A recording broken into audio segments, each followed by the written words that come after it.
If you're extremely nervous about giving our first speech, we need to make it as easy as possible to go on stage. This means understanding everything that could go wrong.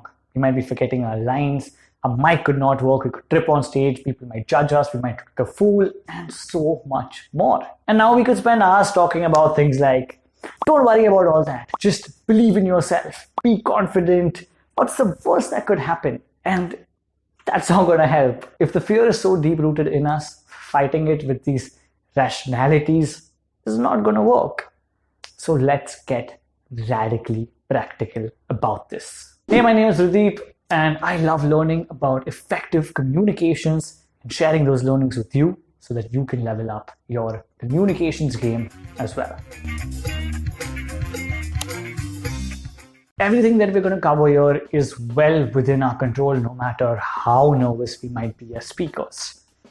First thing, when we have a speech, presentation, whatever it might be that's making us nervous, reach that venue or that place early. If we reach late, we're already at a disadvantage. We're going to be all frantic, we might be sweaty, we might just hop on stage at the last moment, and the nervousness can hit very abruptly.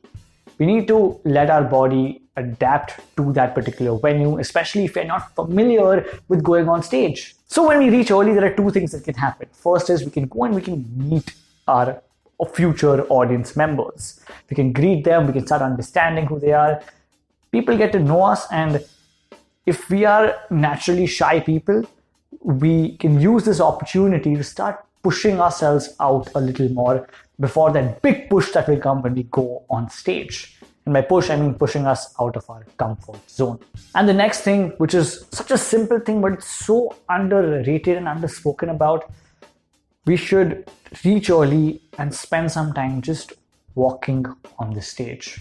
Before the event begins, before we are called on, even before the audience has arrived, if we can just go and just get a sense of what the stage is like, take a look at the entire room, auditorium, wherever it might be that we are presenting. When we do go on stage eventually, the stage will be a lot less intimidating of a place as opposed to just going on it directly. The next thing is, don't be afraid, unless it's some competition, we're not allowed to do so. Don't be afraid to take your notes with you. By notes, I don't mean take the script word for word, just some bullet points to help us not get lost. The greatest speakers in the world also tend to take notes with them when they go on stage. It's tempting to be able to spitball or go impromptu, but if we are nervous, there's a good chance we can blank out when those lights hit us or when all those eyes start staring at us. So if we have a notes with us, the worst that can happen is that we might end up giving somewhat of a okay delivery. We might not be great at delivering or communicating our message, but we'll still be putting across our point. We won't be forgetting our lines completely. So we're mitigating a few risks of what can go wrong that we discussed earlier.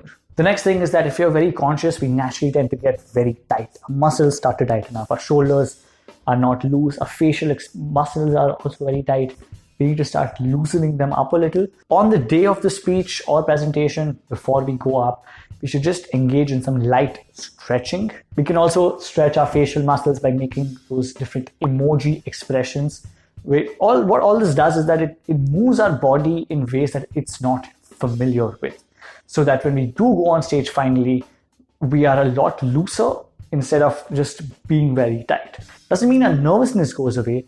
It just means we come across as looking less nervous, which automatically helps us in feeling a little more confident. Next point, very straightforward. We should keep ourselves hydrated and we should eat something before we go on stage. When we are nervous, we might not feel like eating sometimes, but it's good to put something in our mouth, a fruit, a glass of milk, something that won't make us feel hungry or that empty feeling inside of our stomachs right before we have to go and deliver. Speaking of delivery, we're going to talk about very simple things we can do with our body.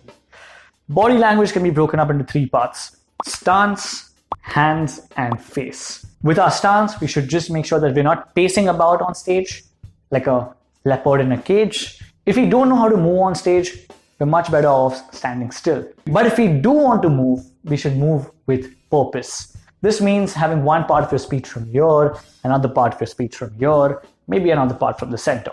But if you've not rehearsed to that level, or if you're not used to moving around on stage because it is a high pressure situation, we can just stand still.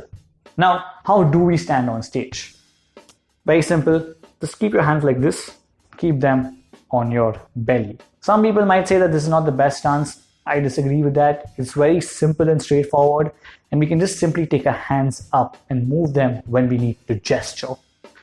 Which brings us to hand gesturing. And to keep this also very straightforward, we need to only gesture when we have something that complements our words. So if we're talking about something going up or down, or moving forward and backward, or if you want to emphasize on something, we can just do something like this.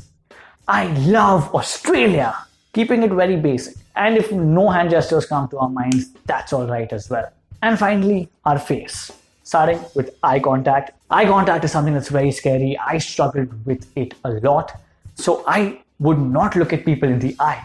I would just look at their foreheads or their chins, or if I'm in a big auditorium, I would look at the space between the seats to give the illusion that I'm looking at people without actually having to stare into their eyes. And the last point is to just smile. Moving on to voice. One very simple way of boring the audience is to speak in a very monotonous tone of voice that makes them zone out.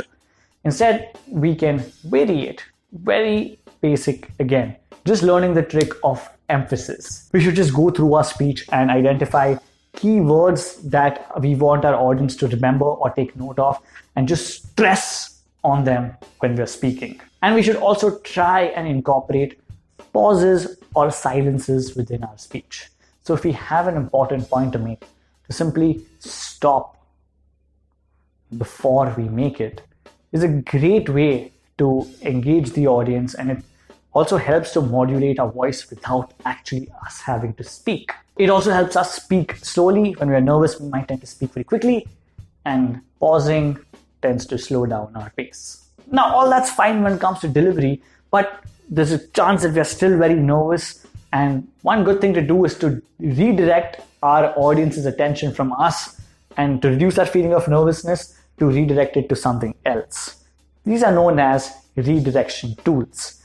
For instance, playing something like a video on a presentation slide, doing an activity with the audience, calling volunteers on stage, conducting polls, playing games with them, doing anything that draws away the attention from you onto something else, whether it's the audience themselves or some form of media, is a great way for us to continue to be on stage and engage the audience without having their attention on us. The second last point, if you're comfortable with this, we should also try and have some friends seated in the audience at different junctures. So we have some friendly faces to look at, and familiarity will help us reduce our nervousness. So if we can do that, great.